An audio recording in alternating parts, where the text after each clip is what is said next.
All right. So today we're gonna do a little bit of like kind of completely different topics. So we're gonna talk about GitHub first, and then completely switch gears and talk about electronic setup. Just because these are two like smaller topics which end up being really helpful when you're programming for FRC. So first of all, is there anyone who like did make a GitHub account and like will be following along as I do this, or do y'all just want to wait for the recording and then you'll like pause it and follow along on your own later? I have a GitHub. I also have a GitHub, but I wouldn't mind following along later if there's not a lot of us. Like, I mean, if everyone can do it right now, that would probably be the best because then you can like ask questions in real time rather than like having to figure it out later on your own or something. Fair. So yeah, I'll take it slow and then we can just kind of go through. So before we get started, I just wanted to talk about why you would use GitHub is like one of many different like software that you could use for something like this. There's also things like Bitbucket. Um, but yeah, I use GitHub, and I know a lot of people in the programming community in general use GitHub, and it's primarily used for version control, which means that you always have a version of your code saved. A lot of times you'll save it once you get it working so that you can always go back to an older version. If some change you make goes horribly wrong, you just turn it back to that version of the code which worked, and then you can always like kind of have that safety net. It's also really important for collaboration because first of all you can have the same code on multiple computers, right? If you have your main competition computer and then your personal computer and then the backup computer, GitHub will make it really easy to kind of sync that code across all the devices and make sure that a change you make on one device and doesn't like stay there and have to manually be changed on the other versions of the code. And so, yeah, similar thing. You can make changes on the whole team's code instead of like working on your own part and then having to go and like go to the master copy of the code or something and change it. You can just automatically push it. And then you can work on the same code at like multiple people can work on the same code at the same time. And then you can just merge your changes together instead of having to, like look at files and manually like figure out who has done what changes and then try to merge them because a lot of things can go wrong when you do things like that. So there's some important features which we'll be going over today. Is pushing and pulling code, what that means, how to do that, how to make commits, how to view and merge differences. I'm not gonna talk about like how to do it, but branches are important too. Um, I guess we'll talk about that now. So when you have like a repository is what you call like each different project you have on GitHub, and you can have multiple branches. So there's the master branch, which is where like you would normally keep your working set of code. If it was a production app or something, that's where you would have your production version of it. But you can also branch it. So you kind of take that code as it is when you branch it and you make a copy of it, and you can make as many changes as you want in the copy. Again, the idea is you have your production code all ready to go, untouched. And then once you get your like developing version done or your new whatever changes you need to make and that's working, you can make a pull request and then pull that back into your master branch.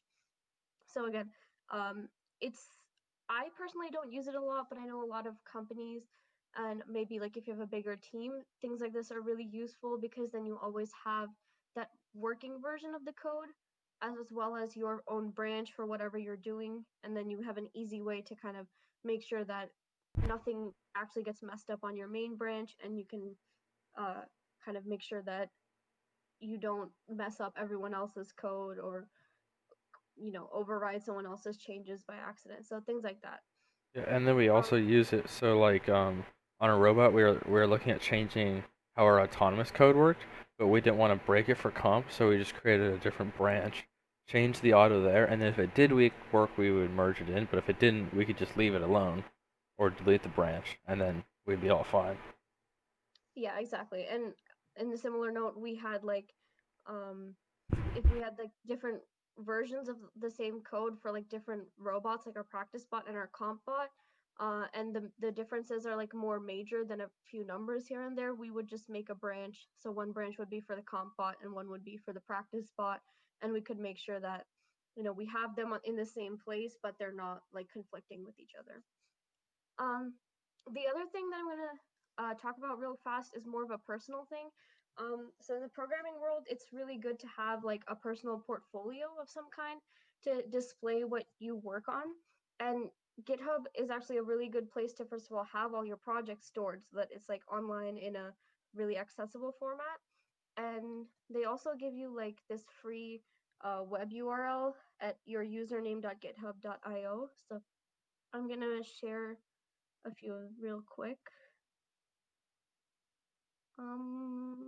Yeah, so one cool thing you can do is if you're applying for an internship, you can usually just send them your GitHub, and they can see like, oh, this person's been like coding actively for a long time, and so it's super helpful to show. Yeah, so like Liam has his own URL, which is pretty cool, and then you can see how he has like a little about me blurb, and then all of his projects, and then you can link like the website where you can find it or the GitHub for it. And then this one is mine, where I just have all of my projects listed.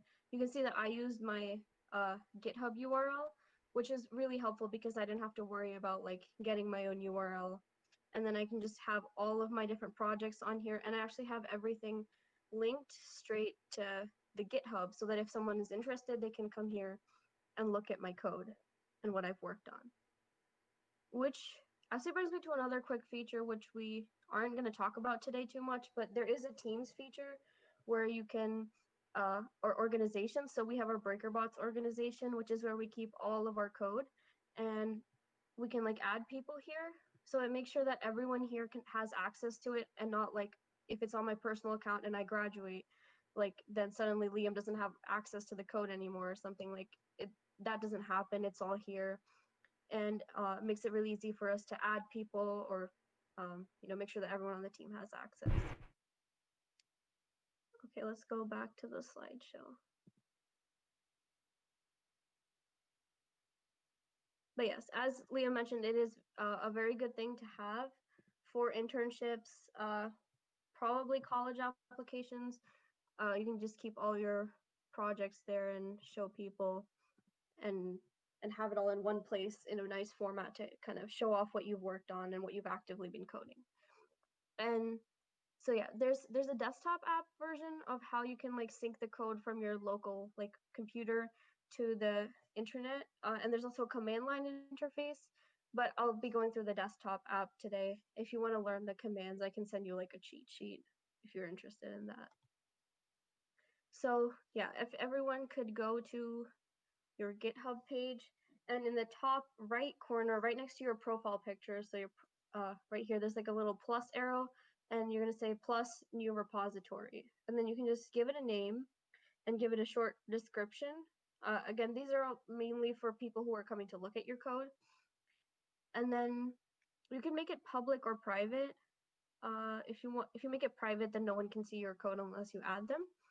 And then this here, so if you're making a new repository on your like online and not on your computer, you want to initialize it with a README. And basically a README is some kind of file that you use either to give like an overall project description, or to kind of like give help for anyone who might use your code, like how you would download it and use it. Again, that like is very important for anyone who's going to come and look at your code, to kind of give them an explanation of what's happening and how they might run it. So you still want to make sure you have it, because then you can clone it and you already have a file in the repository. So I'll give you guys a few seconds. Is everyone done with that?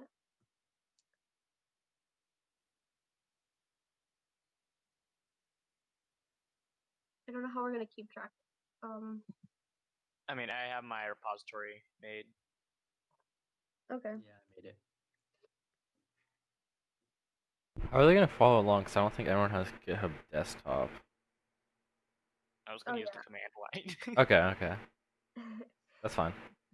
Do you Okay, have just wait? Do you follow have me. Git installed though in the command line? I used the they have there's a Git installer, and then like they have their own separate bash Yeah. that you can use. Yeah. Yeah, okay, so if it's not working right now, you can just kind of leave it for later and follow along with the video, and like email me or text me your questions, I guess. And also, if I'm going too fast, just like let me know. I'll give it a few seconds after each slide instead of like asking after every slide, because that's gonna be kind of annoying. So yeah, once you have your repository, you can clone it to your computer in one of two ways. So you can either go to the green code button in the actual repository and then either open with GitHub Desktop or download the zip file. Or you can like go to your GitHub Desktop window and then find that repository and then clone it to your computer. So again, here now, basically what you're doing is you're making a copy of your code locally, and you also have the one online. And you, as you work on your code on your computer, like if you make a change that's good, then you just push it online so that you have it saved. And if you do something like you mess it up, then you can always go back and change it back to the latest version that you have online.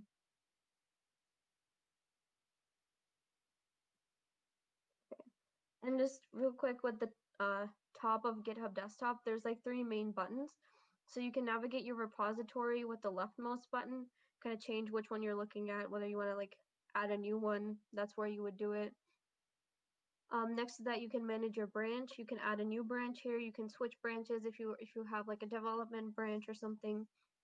And then this button here, the last one, will change. So normally it says fetch origin, and so that's kind of like to just compare what you have on your computer with what's online. If there's changes online, it'll change to pull, and if there's changes locally, it'll change to push. And again, we'll go through all of that right here. But until this point, do we have any questions?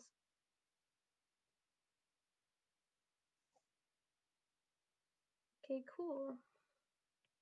So the first thing is committing changes. So whenever you make like a bundle of changes, you would do something called commit it. So that you have like them all packed together and kind of like you can make a short description of what those changes were. So like here's the desktop interface. You can give it like a 1-line description here, something like updated this file or implemented this change. And you can also have the option of giving it a longer description. And then underneath that is the button to commit. Here I can type into the chat the git command. So you do so first you would do git add all of your files, which kind of does something called stage it, and then you would do git commit, and then in quotes type your description here, and then -m. And so that would both of those ways, like that would commit it and kind of make like a package of changes which you figure out what to do with next. So usually if you're done with your changes and you're like, okay, I want to push these, I want to make sure that it's matching online and what I have locally, then you would do push. So as you can see, this button up here has changed now to push origin because I committed a change. And so on desktop, you would just say push origin and it would update the online version to match what you have. And on desktop, on command line, you would say just git push. And you don't have to do this with every commit actually. So if you're making a bunch of like smaller changes, but you want to commit them separately, you can commit as many things as you want and then push them all together. Now, if you have changes online and or someone else makes a change and pushes it, then when you fetch origin, it'll tell you how many commits there are that don't match with your computer. So then you can pull origin, and what it'll do is take the code online, and if you have the latest version, like if you don't have anything conflicting with what's being pulled, then it'll just kind of override everything you have and give you the newest version of the code.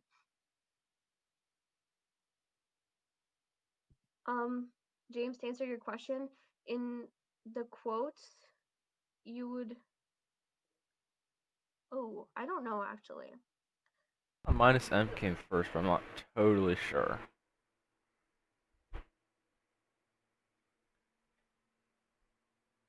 Okay. Yes, okay, you're right, I think I messed it up. My bad. They git commit -m and then your message. Okay, my bad. Yeah, the command to pull is same as push, we just say git pull. Now, if you have a conflict. So if you've done some changes locally, but at the same time someone else has pushed something or you forgot to pull earlier, it'll tell you that you have a conflict. And so here obviously I just have one file, so it'll say one conflict, but otherwise it'll give you like all the file names and the line numbers where there's conflicts, and you can just open up the file, take a look at what the differences are, and then kind of manually resolve it and see, do you need to pick one of the versions over the other, or is there a way you can like merge them together? And once you do all of that, it'll let you commit the merge, and then that just adds another commit, and then you would push it like normal or pull it or whatever you need to do. So yeah, there's no special like command line thing for that, but it would tell you like in the command line as well. It would tell you conflict in this file, go check it out. And once you finish, you would come back and make another commit and then continue with whatever you were doing. And again, in desktop, you would go to the history tab, and then you can look at your entire history of changes. And you can, if you click on a specific commit, you can actually look at exactly what you changed. So here it shows me that I changed line 6. It'll even highlight like the specific words I changed, so that if there's like one specific file that you've messed up, you can always just go back and check manually, like, oh, this is what it was supposed to be, and then take a look at that. But if you want to like revert, like you've messed up a whole bunch of things and you're like, I'm going to scrap everything I've done, you just right click on the commit you want to revert to, and it gives you the option right here to revert this commit. I am not 100% sure on what the command is for to do this on the command line, but I think there's like, it's like git reset hard or something, and that'll manually override everything you have. Again, I'll send out the cheat sheet with the email for this week so that you have all the different commands if you prefer the command line interface. Any questions? This makes sense? I just want to quickly mention like that we don't use like all the GitHub features. I know like I mean we don't have a very big programming team at the current moment, but other teams with like 5 to 10 people usually use like pull requests and a bunch of other features of GitHub, but we personally don't find them super useful for a smaller team. So if you have a big programming team, you can look into using those if it helps. I don't know. Yeah, and you likely, like, if you do an internship or like a job with a lot of programming people, like they'll probably have their own like etiquette for how you want to, whether you should be working on another branch, whether you should be making a pull request and all that kind of thing. So it's just like good to be aware of and make sure like you learn it if you need to for a specific application, or like if it works for your team. Okay, so if there's no questions, we kind of switch gears from GitHub to electronics. That sound good? I don't see any questions, so I'm gonna start with this. So I think we talked about this briefly at the beginning, but I'm just gonna go over some of the main electronic components again. The RoboRio is like the main computer. We could call it the brains of the robot because that's where the code is. That's where all of the main like computations take place.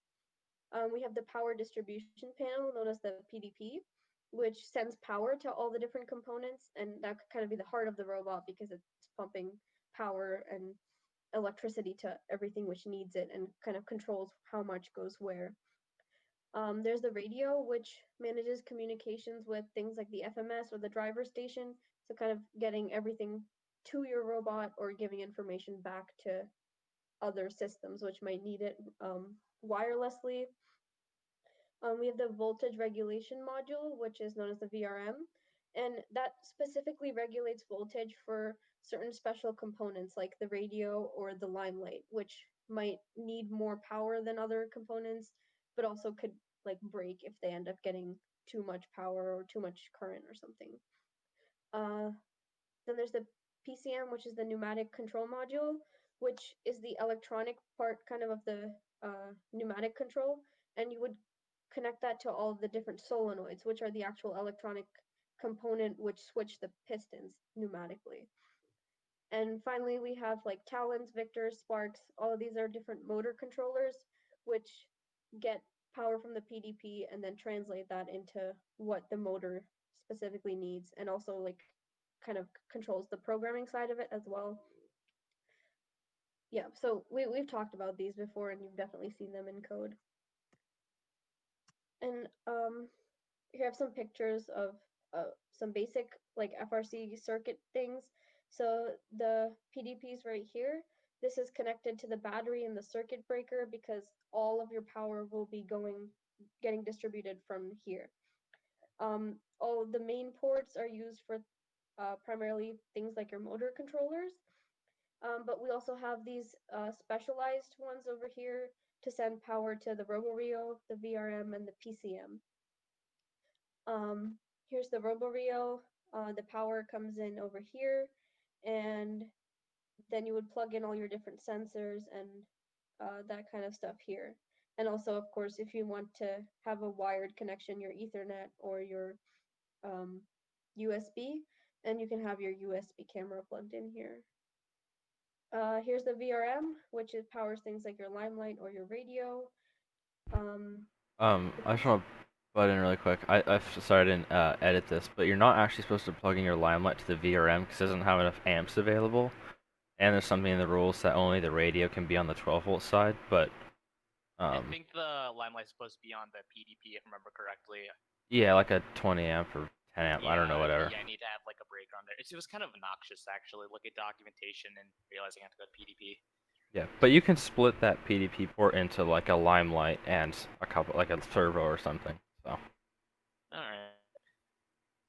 Okay, yeah, sorry about that.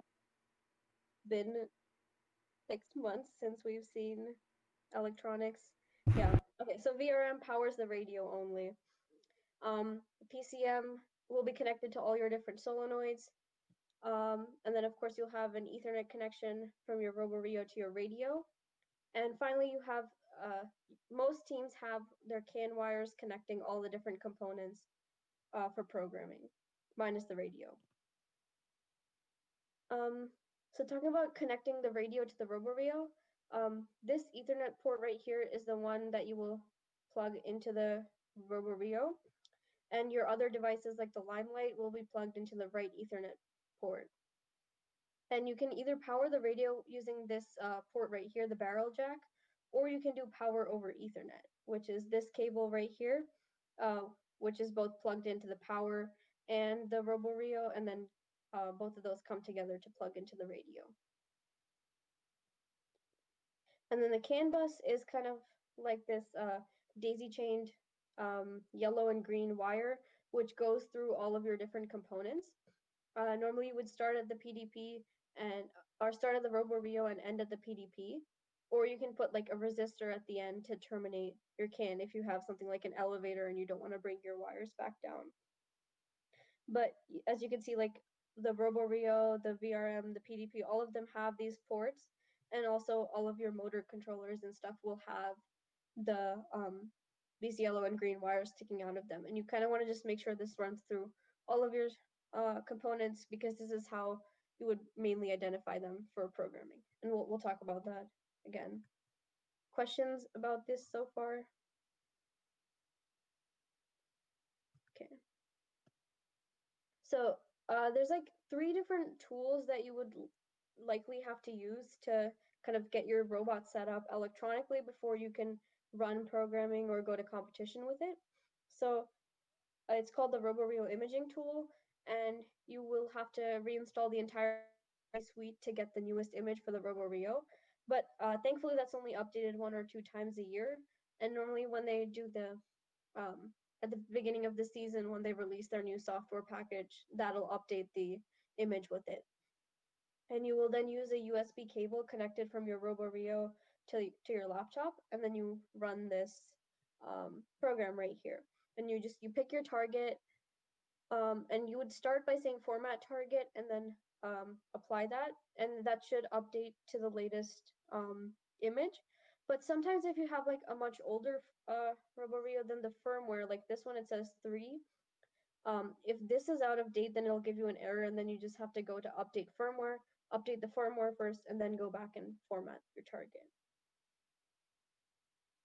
And you also have to put in your team number Oh yeah, out there.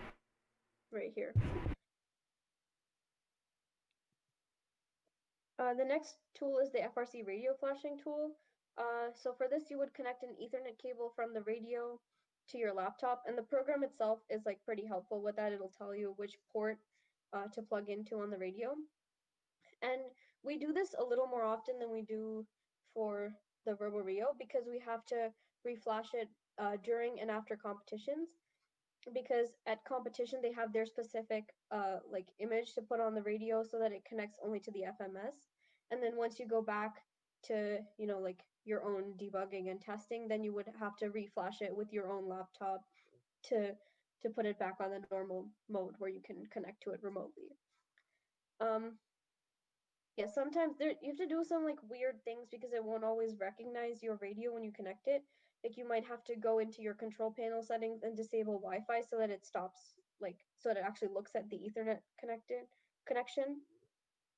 And I don't think you have to set this manually, but the radio's IP address is 10 dot the first two digits of your team dot the last two digits of your team dot 2. So for us, it's 10.51.4.2. And this is what the tool looks like. So you have like the network interfaces, and then when it finds your actual radio connected over Ethernet, you click that, click OK, enter your team name, enter your robot name if you want that to be in the name of the Wi-Fi like hotspot when that comes up. And then I think this is the password for if you don't want it to be open. And then this is an open mesh, I'm pretty sure. And then first you would click load firmware. Sometimes that'll give you an error, and so it'll ask you to configure it first. So just like you do with the RoboRio, you would hit configure, that would finish, and then you would go back and load firmware again. And then it'll give you this like little output box. And then if there's no errors, it'll tell you that it's complete. And then finally, we have this thing called the Phoenix Tuner, which is relatively new. I think it only came in like a couple years ago, but this is used to update all the firmware and change CAN IDs for the devices. And the CAN IDs are the actual numbers which you use in your code to refer to like different talons or different like electronic components. But again, you can also use it to update firmware for like the PDP, for the PCM, for your different motor controllers. And often if you don't see like if you have issues with your code or if you can't find all of your devices in code or something, you can look like these are some of the common issues. So in terms of having a code issue, you could either have out of date firmware, which means it can't run your code, or you have multiple devices with the same ID, so it can't figure out where you're trying to send like certain pieces of code. But if you can't see a device in the actual Phoenix tuner, and like say you have 7 talons but you can only see 3 of them, then some of the very common issues that we've seen are like that there's a loose wire somewhere in your CAN, you forgot to connect something to the CAN, or you flipped the connection somewhere and plugged in green for yellow and yellow for green. And so this is what this would look like. You in this first, like when you first open it, it gives you an option to like run a server, and you would pick your robot's IP address there, and then you run that. And then this should come up with a list of all of your devices. So you can see like we have things like the PCM, the PDP, and then all of our talons, Victors, all of that fun stuff. You can change the ID here, or you can see the ID here, and you can see the hardware version here. And then if you need to change that, you have a spot down here where you can plug in the name and the ID here, and then you would change ID or change name. You can also use the blink feature, which is super helpful. So if you have like all of these different talons and you don't know which one is which, you would say blink. And then the physical device on the robot, like the LEDs will start blinking. So you can say, oh, that's our drive talon for the right side. So I'm going to rename this to right, and I'm going to change the number to 11. And then if you see that you have out of date firmware, this is where you would go. So you would just pick the latest firmware from your computer and update the device. And you can click this right here. Like say you have 7 talons and they're all out of date, you pick the talon CRF file here, click update all talon devices, and then update devices, and it'll just update all of them in one go. any questions? It was a lot.